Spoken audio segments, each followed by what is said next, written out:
Assalamualaikum warahmatullahi wabarakatuh. Halo teman-teman semuanya, kami dari kelas 12 F1 kelompok 6 Bahasa Indonesia dengan guru pembimbing Pak Doli. Jadi teman-teman, pada kesempatan pada hari ini, aku dan teman-teman kelompok aku akan mewawancarai salah satu UMKM yang ada di sekitar GOR. Sebelumnya, aku akan memperkenalkan anggota kelompok aku. Perkenalkan, aku Abdurrahman Al-Fatani. Aku Fitri Salsabila Rituan.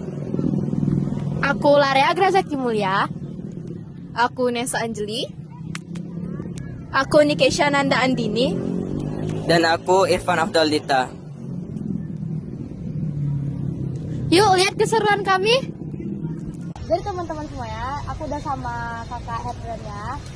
Sebelumnya kami boleh perkenalan dulu kak. Kameranya. Iya.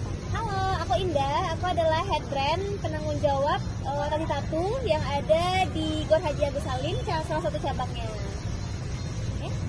Perkenalkan juga Tati Tatunya. Admin dulu. Admin. Halo, nama aku Febi. Aku adalah admin dari Tati Tatu. Mau perkenalan Tati Tatu juga nggak? Oh, boleh. Sebelumnya Tati Tatu yaitu adalah salah satu lokal brand aksesoris yang sudah berdiri dari tahun 2021. Udah 4 tahun sampai sekarang. Cabangnya ada di GOR, ada di Taplau juga, tapi sekarang Taplau lagi close sementara. Besok akan ada di Unan. Jadi ada cabang baru di Unan. Cabang selanjutnya ada di Warung Bersahaja di dekat sini juga. Terus ada di Cafe Parewa Bandar Kurus. Ada 4 cabang.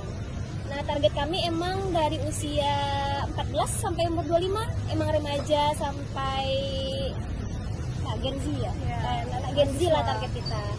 Nah, aksesorisnya juga harganya terjangkau juga, yang bisa dibeli untuk anak sekolah, anak kuliah.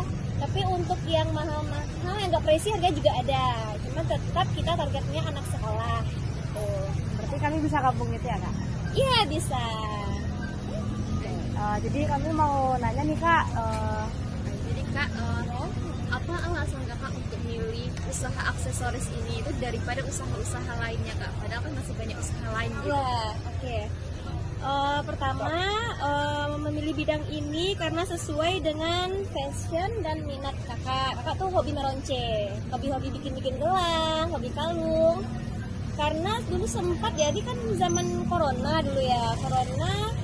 Terus lapangan pekerjaan tuh susah banget, kita keluar juga nggak bisa.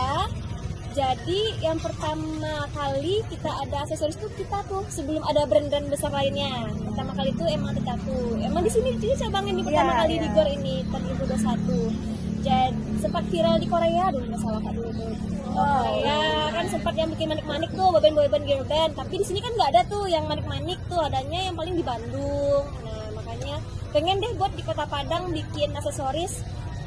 Juga gunanya memajukan teman-teman kita yang kuliah. Kan kuliah tuh banyak WFH di rumah. WFH ya? Iya WFH ya, banyak di rumah karena kuliahnya online semua. Jadi rata-rata tim Tati Tatu itu mahasiswa, anak sekolah juga ada. Cuman anak sekolah tuh dia kerjanya di rumah, nggak kerja yang di stand. Jadi sekaligus memajukan anak-anak Kota Padang lah. Gitu. Jadi mereka tuh part time, paginya kuliah online, malamnya kerja di sini, bikin barang sendiri. Ada timnya kira-kira rata-rata sih timnya itu udah 20 orang lebih. Sampai sekarang alhamdulillah. Terus ya peluangnya cukup besar juga karena modalnya kecil. Juga harganya kita mau harga murah pun kita udah dapat untung. Paling untung kita tuh untuk gaji gaji teman-teman juga.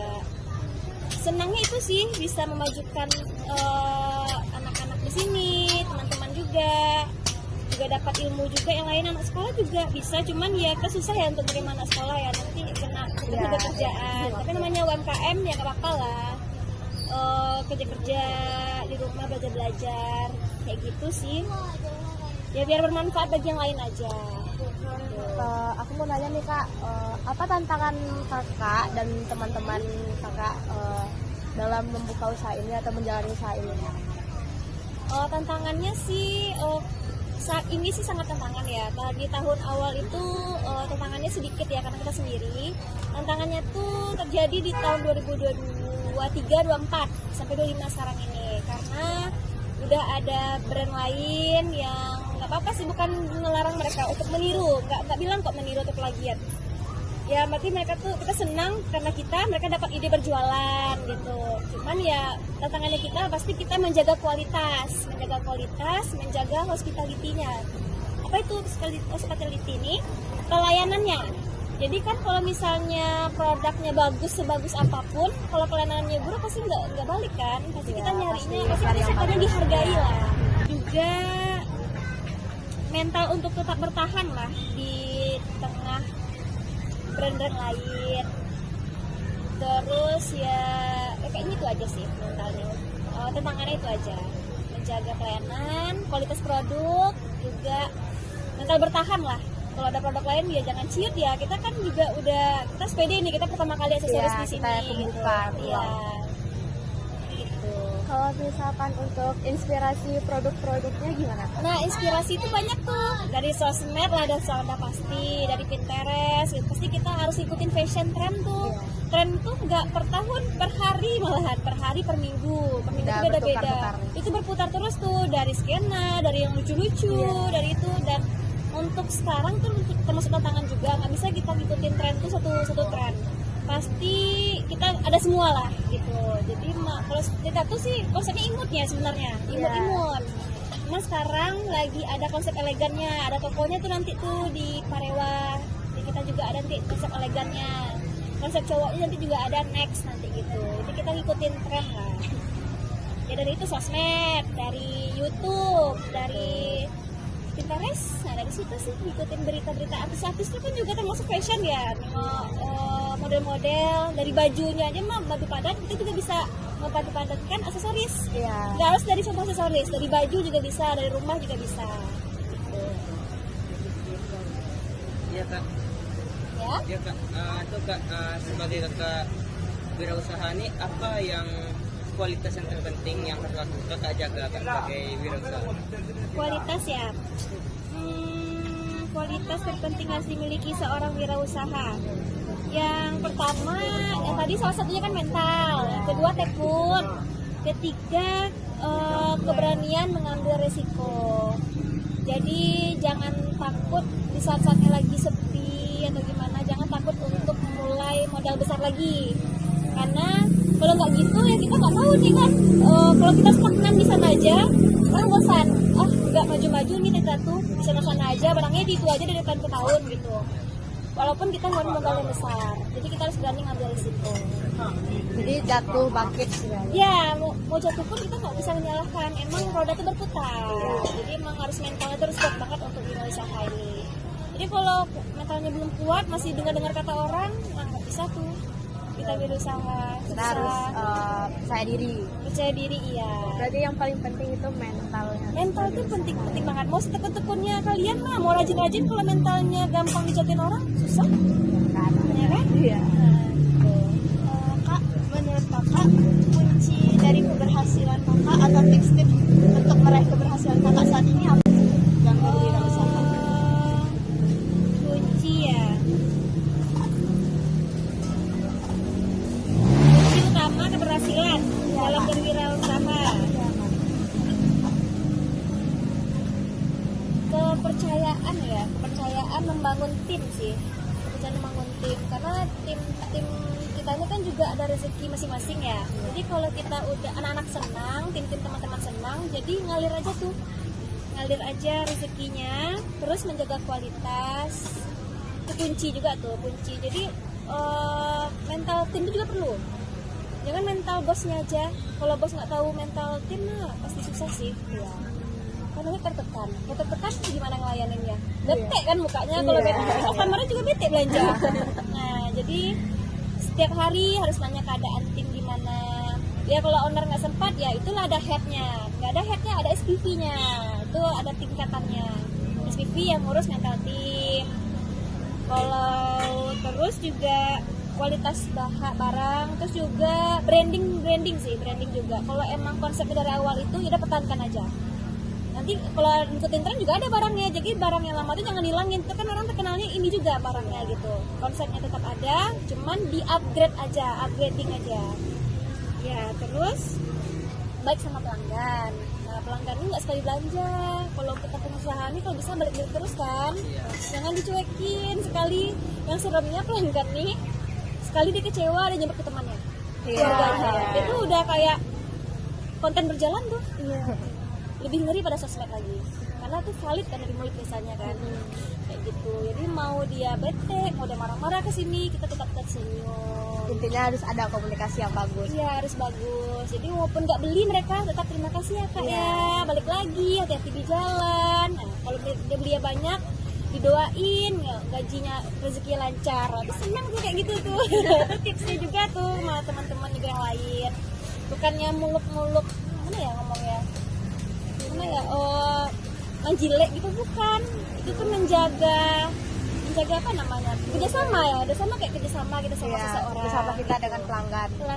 Nanti kalau misalnya nggak di sini ketemu tempat lain, maka sering tuh ketemu di tempat lain kan, Kak Indah Hati Tatu, sering kayak gitu tuh. Berarti kan dia ingat nih, dia senang sama kita belanja, walaupun nggak ketemu di sini, ramahnya keluar pun dia ramah.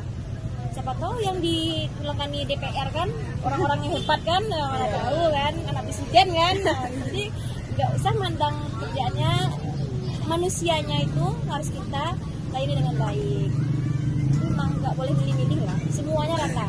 Mau dia nggak harus cantik, nggak harus rapi, nggak harus gimana. Siapapun yang datang kalau kita berjualan ya, siapapun yang datang itu customer tuh adalah raja. Tapi ingat, jangan nengok ini Bali deh. Ya saya mikir gitu, mikir dia senang aja. Mau beli nggak beli, yang penting dia senang. Jangan sampai sedih ya, cuman jangan depan pelanggan. Cukup kita aja yang sabar. Nanti kita cari cara nanti gimana caranya biar jual yang lain kan jual nggak harus dari sini. Juga bisa di online. Kita nanti kan di Shopee ada, di IG ada. Nah, itu nggak usah pusing-pusing. Tapi zaman sekarang zamannya media kan, ya kan zaman media. Anak-anak muda kalau dia mikir kan nanti gimana, pasti ada yang mau jadi influencer, ya kan influencer kok enak tuh, udah dapat makan, dapat duit kan. Dicari itu, kita cari itu. Juga salah satu tipsnya lah, ini sama-sama orang. Untuk tipsnya kak, untuk nasihat untuk anak muda yang ingin berwirausaha kak. Nasihat ya. Karena satu sih, jangan takut gagal aja. Jangan takut gagal. Kalau yang emang kalian suka, capai. Usaha dulu, jangan langsung kayak minder nggak mungkin nih, jangan bilang nggak mungkin. Kita harus coba. Harus coba. Kalau misalnya nggak cocok, itu kita coba hal lain lagi. Jangan menyerah aja, jangan menyerah. Tapi kalau emang kalian suka tuh, biasanya ini kalau kita udah suka, pasti emang dapat itu. Lebih susah kita nurutin apa kata orang. Kamu cocoknya yang ini nih. Mungkin ya awalnya lancar, tapi kalian nggak nyaman nanti akhirnya. Nggak terpaksa. Karena itu bukan kemauan dari kita sendiri. Tapi rata-rata kalau yang mau kemauan kita tuh ada rintangan itu ujiannya. Ada badainya dulu, ada orang tua lah nggak restu kan. Harus gini nih kamu nih gitu. Kecil-kecil aja kayak jual kue gitu. Jual kue kan udah usaha konsepnya ya, bukan kerjaan tetap ya, bukan pegawai. Jual kue, bikin kue sendiri. Nggak mau jual di itu, jual di online. PO sistemnya. Pulang sekolah bikin kue kan, nggak usah ready susah juga kan, nanti nggak laku. PO gitu sistemnya. Mulai dari hal kecil. Kalau emang ada cita-citanya jadi pengusaha, jadi PNS boleh, pengusaha juga boleh. Jadi dua aja lah jalan kan. Satu kan, bisa dua apa? Harus satu gitu. Itu sih itu aja. Ada lagi? Itu aja mungkin Kak pertanyaan dari kami. Terima kasih kepada Kak Indah sama Kak Feby udah mau diwawancarai. Dan kami juga terima kasih kepada Tati Tatu udah mau memberitahu lah. Kasih ya Kak. Iya, sama-sama. Sekian dari kami. Mohon maaf apabila ada kesalahan kata maupun perbuatan. Wabillahi taufiq wal hidayah. Wassalamualaikum warahmatullahi wabarakatuh.